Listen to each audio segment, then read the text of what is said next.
Même dans le nord de la France, il fait 40 degrés, je tombe dans des conditions insalubres, sans compter les lampes qui me rajoutent 10 degrés. Je vous dis la vérité, je suis à poil.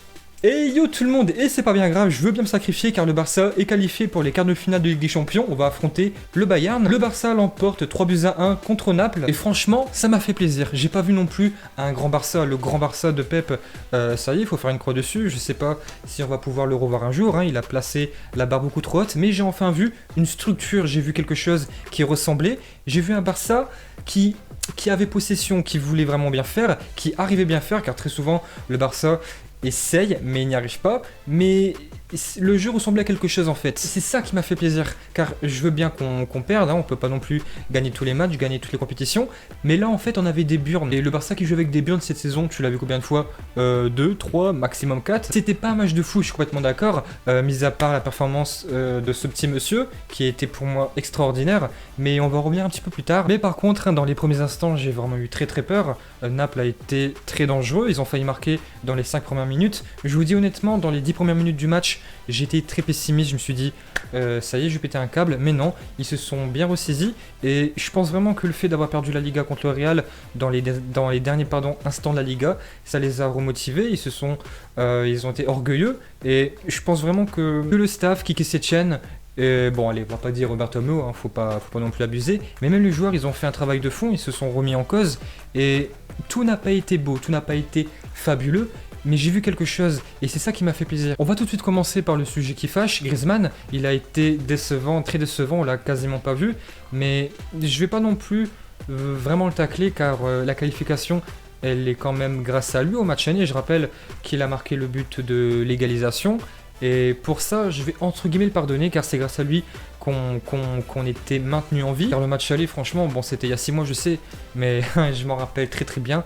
Il était pitoyable ce match, c'était vraiment un Barça nullissime, qui avait aucun ailier, aucune envie, avec un public bien sûr très chaud de Naples. Ce Barça-là ne ressemblait à rien, et il faut quand même avouer Griezmann, heureusement qu'il était là, donc il n'a pas été au rendez-vous ce soir, mais il fait pas non plus une saison catastrophique, les stats sont là, je pense qu'il a marqué 14 ou 15 buts si je me trompe pas, plus bien sûr les passes décisives, c'est pas non plus catastrophique. Ce qui est plutôt laborieux c'est dans le fond, mais voilà, par rapport à son match aller, je vais pas le blâmer, même si ce soir il a été très mauvais. Et bien sûr, avant que j'oublie, Vidal et Busquets étaient suspendus. Vidal s'est pris un carton rouge directement au match aller.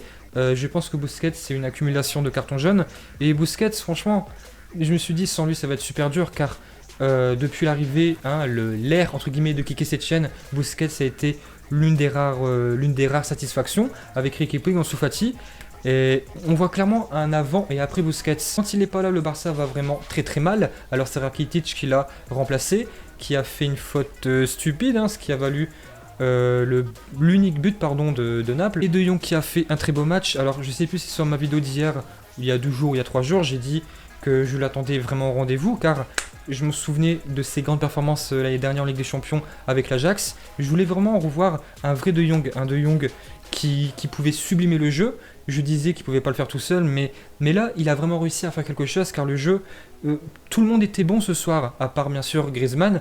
Allez, à part Griezmann et la faute de Rakitic, franchement, j'ai vu un bon Barça qui arrivait à aller vers l'avant. Donc forcément, De Jong, quand tu le mets dans de telles conditions, il arrive à faire des choses. Alors, il a fait une belle passe décisive qui a été annulée pour Messi qui a fait un match.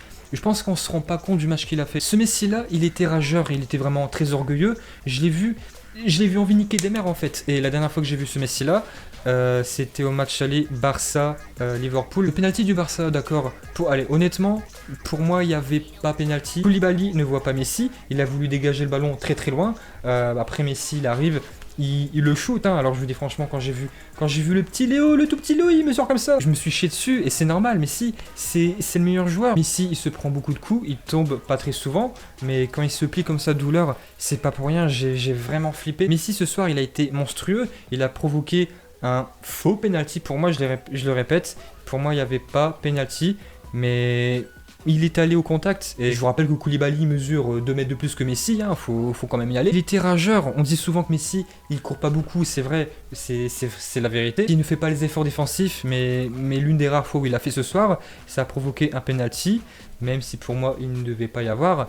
Et le but annulé de Messi où il fait une petite main, mais vraiment une petite main, c'est même pas une main, c'est effleurer le ballon de la main. Est-ce que la VAR a eu raison d'annuler ce but, hein? Je pense que la VAR est mieux capable de voir de telles choses, mais honnêtement j'ai un petit doute, hein.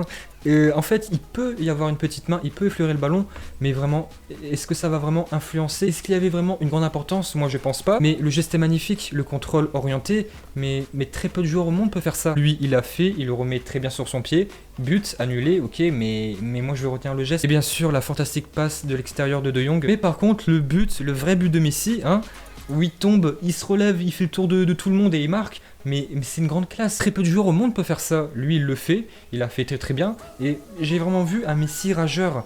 Et ça, je le répète, c'est très rare. Ce Messi-là, quand il décide dans cet état d'esprit-là, il est inarrêtable. Mais par contre, le but de l'Anglais, son premier but en Ligue des Champions, moi, à la place de l'arbitre, je l'aurais annulé.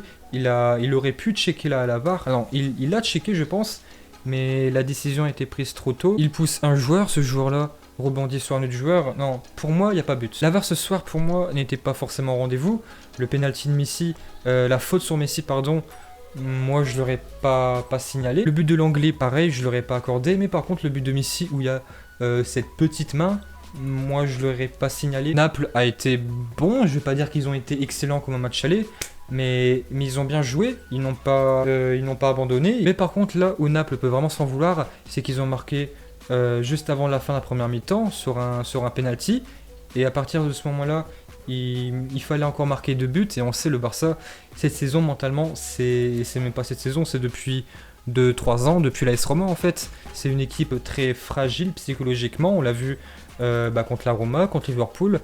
Et toute la saison. Par contre pour l'écart ça va vraiment être super difficile avec tout le respect que j'ai pour le Napoli. C'est une très belle équipe mais ils n'ont pas forcément la culture, malgré que Gattuso a gagné, est un grand champion. Ils n'ont pas vraiment la grande expérience, ils n'ont jamais été en quart de finale.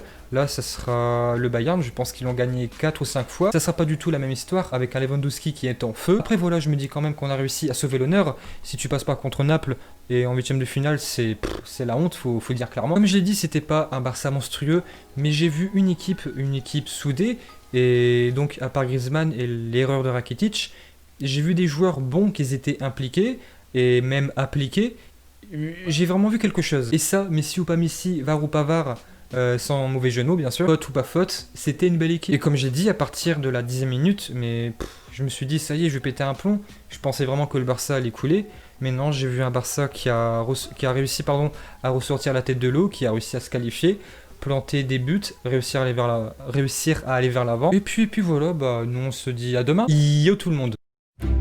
Et bien voilà, j'espère que vous avez aimé cette vidéo. Si c'est le cas, abonnez-vous à la chaîne Otto à mon Barça, un commentaire, un pouce bleu, ça nous fait plaisir. Et nous on vous dit à la prochaine. Yo tout le monde!